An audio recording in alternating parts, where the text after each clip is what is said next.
Thank you, Mr. Chairman, and I'm pleased that for our first hearing of the 113th Congress that we are focusing on natural gas, the opportunities that natural gas clearly presents within the energy discussion as we look at our energy mix, our energy portfolio. I think it is absolutely clear that much of the economic stimulus that we have seen, the jobs that have been created in recent years, so many are coming from our states that are hosting opportunities within the natural gas sector. So I'm pleased that that's our focus today. I welcome all of our witnesses.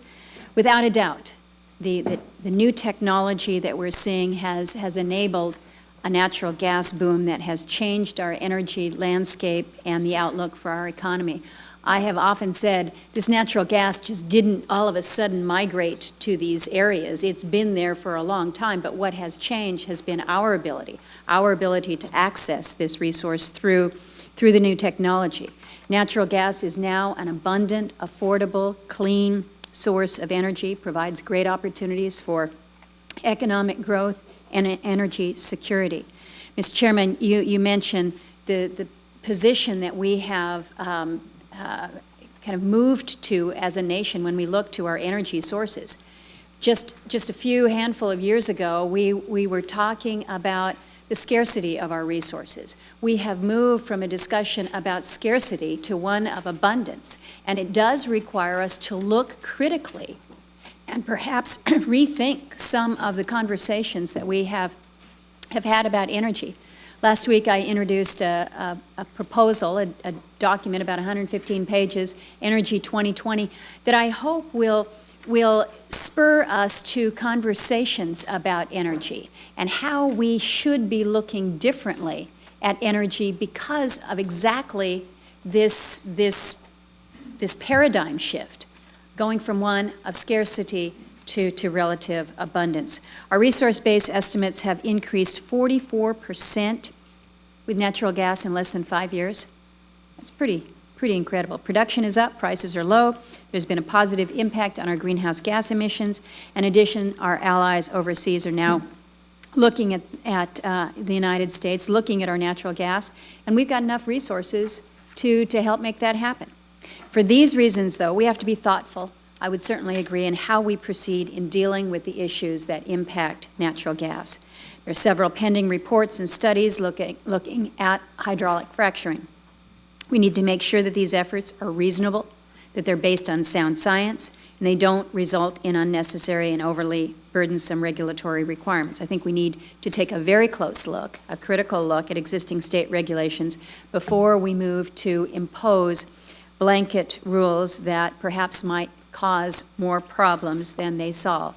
I've had an opportunity to be out in the Bakken region. I've been out in the Marcellus with my colleague Senator Manchin, talking with my friends down in Texas about the Eagle Ford.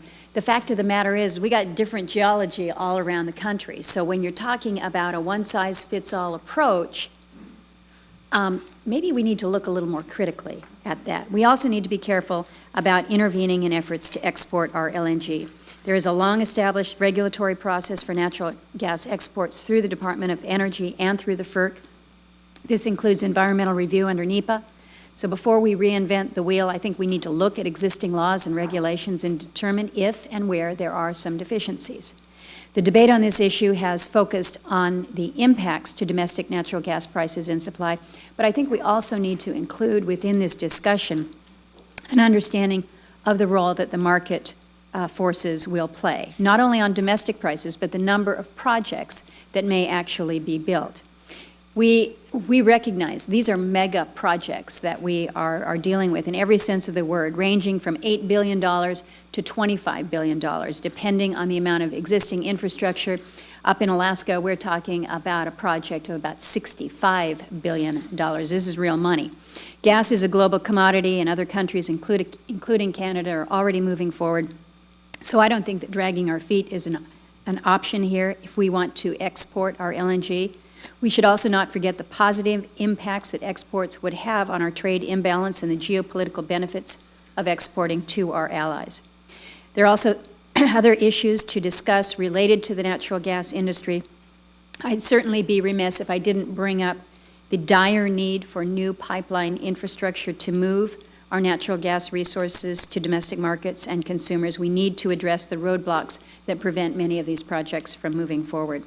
I do hope that this hearing is just the start of a very important discussion on these and many others impacting our natural gas industry. With that, I look forward to the comments from the witnesses that have gathered here this morning and thank them for coming before the committee. Thank